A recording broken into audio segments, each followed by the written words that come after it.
With more complete coverage from across Southern Nevada to where you live, this is News 13 inside Las Vegas, live at 11. He says he is not guilty. His lawyer says he couldn't have done it. But prosecutors say he's a murderer, and Robert Blake could now face the death penalty. For a local Catholic priest, the accusations are almost incredible. What prosecutors say he did with young boys in Henderson. Now, we know it's late and the children should be in bed, but we want to warn you right now that some of the details in our top story may be disturbing. Hello, I'm Ross Becker. And I'm Kathy Ray. This is the story of Father Mark Roberts, now formally charged with child abuse. News 13's Scott Burton is in our newsroom now. Scott, for the first time, the bishop is now talking to the media about the Roberts case, isn't he? Yeah, Kathy, he is. And although he's not discussing the details of the case, he does say something needs to change, not only in the church, but also in society. It's a church in crisis as charges of sexual molestation mount against Catholic priests nationwide. Such a concern, the Pope is now calling his U.S. cardinals to Rome. On the table, cases like those facing Father Mark Roberts. The Henderson priest is charged with numerous counts, including a claim he forced a young boy to take off his shirt and whip himself to be closer to God. It's a case that now has the bishop of the Las Vegas diocese calling for outside help to train his clergy. I brought a prominent lawyer, a national lawyer, expert in this area to speak to our priests and our teachers, and they're on ongoing workshops that we're having at this moment. Bishop Joseph Pepe suspended Roberts after hearing criminal charges were likely coming. He now says Roberts' future with the church is unclear. Whatever occurs in the court and everything, that's up to him, and then we would, you know, look at that and then make a determination. Pepe says this is a time not to hang heads, but to move forward, reaffirm the tenets of the Catholic religion, but make the necessary changes to prevent more victims in the future. I recognize it's a time for us to reflect, to look at what has occurred, and to realize that we have to make changes where they have to be made and to go forward. Bishop Pepe says the Catholic family in Las Vegas is saddened by the charges facing Father Mark, but he feels they're determined to not only change their church, but also the world they live in. And I think they realize that this is a sad issue, but they also realize that it's a broader issue, a societal issue that has to be met, not just in the church. Now, so far, an arraignment date has not been set for Father Mark, although his attorney is cooperating with the district attorney's office and the police, and he says his client will be in the Henderson Justice Court as soon as that arraignment is scheduled. Reporting live in the newsroom, I'm Scott Burton, News 13, inside Las Vegas. The Father Roberts case is just one in a series of accusations against Catholic priests around the nation. And now America's top Catholic officials will have to answer to the Pope. America's 13 cardinals arrived in Rome today to talk with Pope John Paul about the sex abuse scandal. Now, they're not exactly unified in this. An article in today's Los Angeles Times says some cardinals want the pontiff to ask Boston's Cardinal Bernard Law to resign.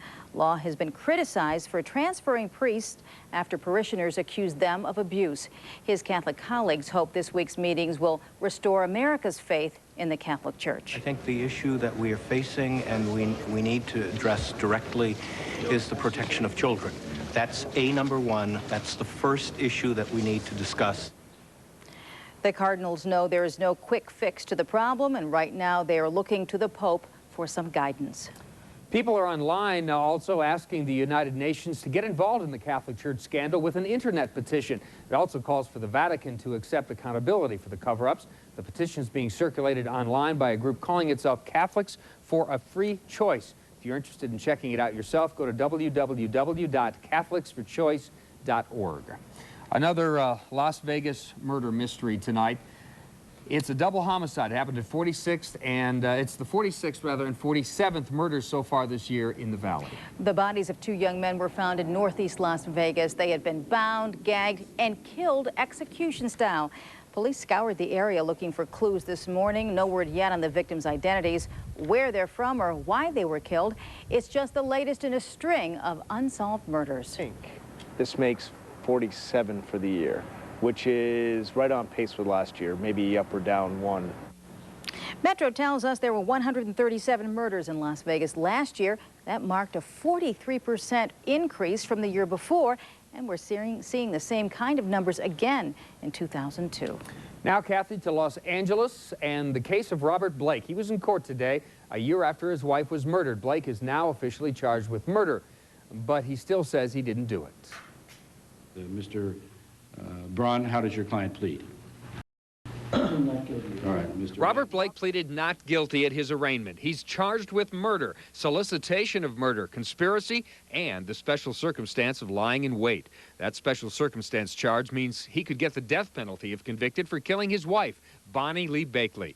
Blake's attorney, Harlan Braun, talked to his client right after the court appearance. He's basically unchanged because he anticipated it from the moment of his arrest, and he basically is resigned to fighting it all the way through. Also pleading not guilty to a conspiracy charge, Blake's bodyguard, Earl Caldwell. He's accused of providing Blake the murder weapon.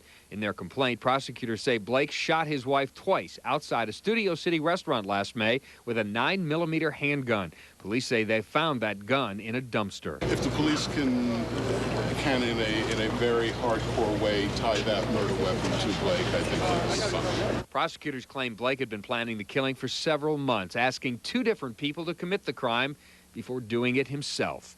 Blake's attorney doesn't think prosecutors have the witnesses to support their case. And you just look at each of those allegations and say to yourself, how are they going to prove it? And half of the allegations on the face of them couldn't be proved because they're either people that are denying it or a dead person. Braun argues that other people had motives to kill Bakley. In the trial, he'll likely focus on her past. She had a history of conning men out of their money, but prosecutors will maintain that no one wanted Bakley dead more than her husband.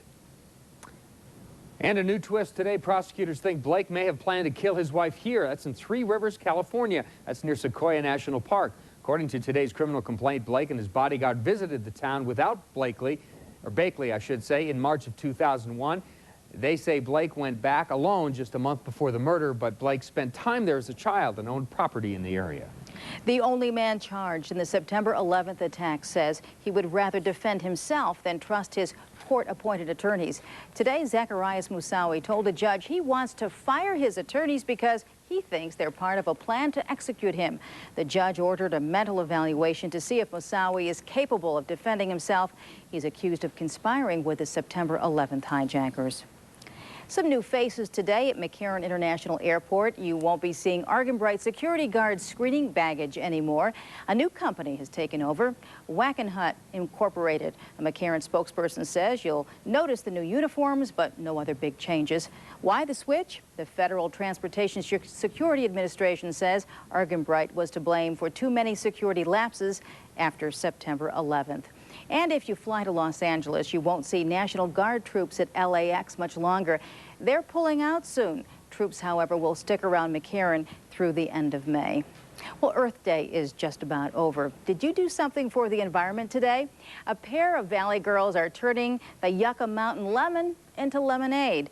Lalina and Annalise Lucchese usually turn a tidy little profit on their lemonade stand, but this time they decided to give what they made to the campaign against Yucca Mountain. We figured out where it goes through on the railroad, the trucking.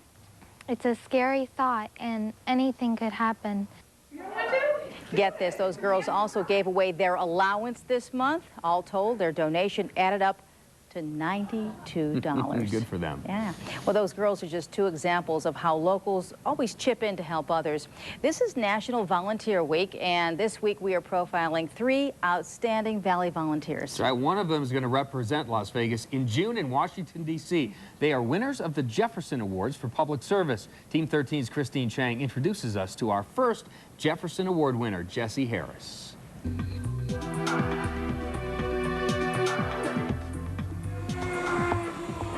Meet Jessie Harris, a tireless advocate for the Valley's disabled. It's a lot of us here that's disabled, and we're not going anywhere. We're going to be right here, but we're also not going to take anything. Jessie got active after she developed rheumatoid arthritis and was forced to spend years in a nursing facility. She now wants to give a voice to people who can't speak for themselves. I was fighting to get out of the nursing home, And my main purpose was, when I did, I would stand up for those that cannot speak. So she took her frustration and steered it toward making change. Her first project, the doors at her assisted living facility. Jessie noticed they were too heavy. Did a lot of letter writing, a lot of complaints, but somebody finally listened. Jessie finally raised the funds to have automatic doors installed. She has since led several successful campaigns. She even convinced the city to construct a bus stop in front of her complex. I woke up and somebody was knocking on my door one morning and said, we got a bus stop out in front. So everybody was pretty excited about it. But Jessie's not stopping there. She plans to move ahead full throttle with her fight to help the disabled. For Team 13, I'm Christine Chang, News 13, inside Las Vegas. Now, tomorrow at 6, you're going to meet another Jefferson Award winner, a young woman with a passion for the environment. And then later this week, we're going to learn which one of our winners will represent the Valley in our nation's capital. If you're looking for a volunteer opportunity, give our Team 13 hotline a call. The number is 733-TEAM. Around the country, people are counting on your generosity just to survive. They need organ transplants. Still ahead from the health team, why there are not enough organs to go around. Nathan Tannenbaum with the Weather Center. Just a beautiful day today. We'll check the wonderful world of weather with your forecast in a couple of minutes. But first, Contact 13 reminding you, of course, there's no such thing as a free lunch. We'll explain why you might end up paying for freebies next on News 13 at 11. Now, with more complete coverage, News 13 continues with Ross Becker, Kathy Ray, Nathan Tannenbaum with your complete forecast, Ron Futrell Sports, and Trisha Keene with Contact 13. This is News 13 inside Las Vegas. You know, it's hard to say no to something free, but sometimes you have to watch what you get. Yeah, you might end up having to pay for it. Contact 13's Trisha Keene introduces us to a Valley woman who says she heard the word free and it cost her.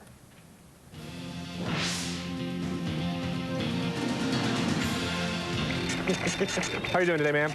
It was an offer Nicole Suggs couldn't refuse while shopping here at Suncoast Video at the Galleria Mall. She was offered a free trial subscription to the magazine of her choice. These are the ones that they sent me.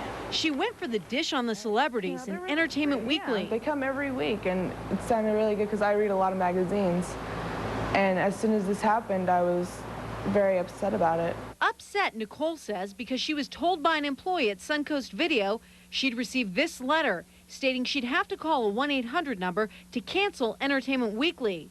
That letter never came. Then money began being withdrawn from Nicole's bank account, jeopardizing incoming checks. Make sure you read small print, ask, because it didn't even say anything on the paper we filled out. Suncoast Video told Contact 13 customers are told their credit cards will be charged if they don't cancel after the trial period. It is written in fine print, but Entertainment Weekly will automatically charge your credit card every 6 months unless you ask them to stop. Nicole Suggs isn't alone. Contact 13 has received similar complaints. Valley residents upset because credit cards they use to purchase items like videos end up being charged for promotional giveaways they didn't approve, but forgot to cancel. Nicole says her mother notified the bank, and eventually she was reimbursed. Found out that 5 other people that same day for the same company had money taken out of their account. So if you're offered a free promotional giveaway, know this. Nicole says few things are free. And if it just sounds too good, don't even go for it. So if someone offers you something for free, make sure you ask what else comes with that freebie, because usually something does. So that's the bottom line. If it's too good to be true, well, it probably is. For Contact 13, I'm Trisha Keene, News 13 inside Las Vegas. If you have a consumer complaint, Contact 13 wants to hear from you. Our hotline is open Monday through Thursday from 11 to 1. The phone number, 368-2255. No complaints at all about the weather today. Gosh. Just gorgeous and super for baseball tonight. And I think and fluting. Yes, I got to play the national. Floating. Yeah, well, as we said earlier, you know the difference between a flutist and a flautist. Yeah, it's $50 an hour.